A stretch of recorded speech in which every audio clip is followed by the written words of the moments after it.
The text spoken by the voices and the sound volume are exactly the same as in the original recording. To help the ear adapt itself to the strange rhythm, rapidity and softness of the voice entity's speech, each utterance is repeated several times.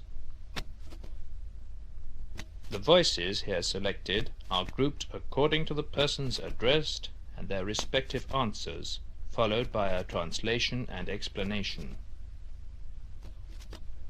They are examples chosen to give the reader a breakthrough, an acoustic illustration of the material presented in the book. The listener is asked to read any text spoken in languages he does not know, recording. To help the ear adapt itself to the rapidity and softness of the voice entity's speech, each utterance is repeated several times. The voices here selected are grouped according to the persons addressed and their respective answers, followed by a translation and explanation.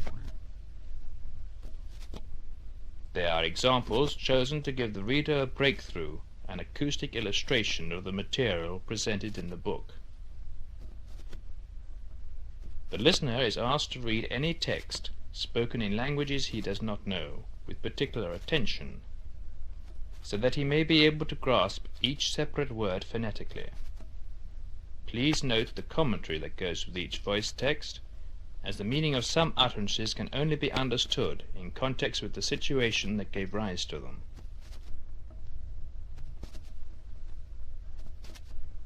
The first voice is that of Margarete Petrautsky, who had told the experimenter during her lifetime that she did not believe in an existence after death.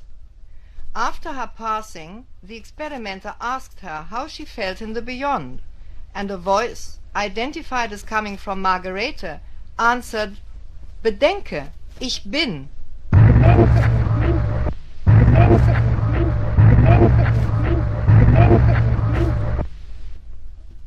German, imagine, I am. Again we hear Margarete Petrautsky's voice, this time calling her former employer, Dr. Zenta Maurina. Zenta.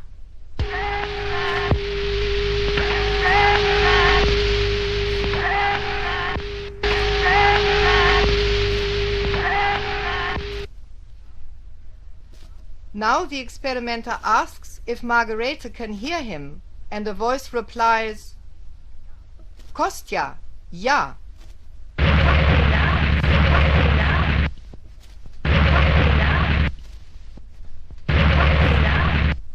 German, Kostja, yes.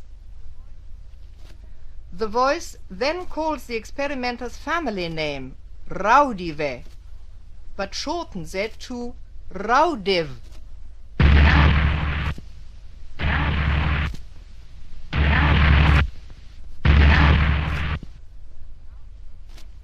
And now we hear in Latvian and German, Koste, tu tik nah.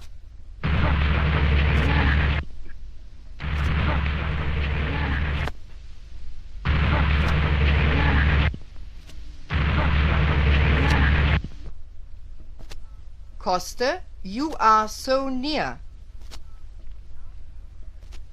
Now the experimenter calls the Russian poet Vladimir Mayakovsky, and a voice answers,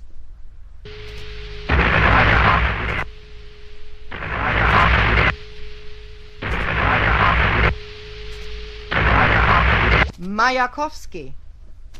The experimenter tells the poet how difficult it is to convince people of the reality of the voice phenomenon, and in reply comes a statement which is typical for Mayakovsky's personality. Konstantin, pluj.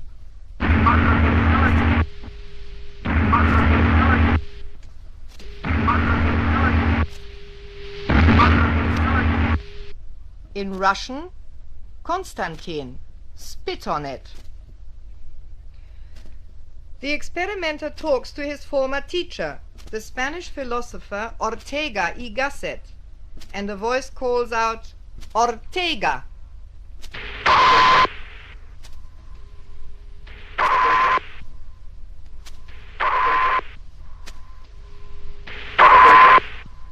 The experimenter asks whether the research into the voice phenomenon had any significance and whether it was based on firm foundations.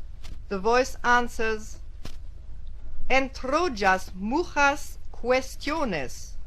Entre otras muchas cuestiones.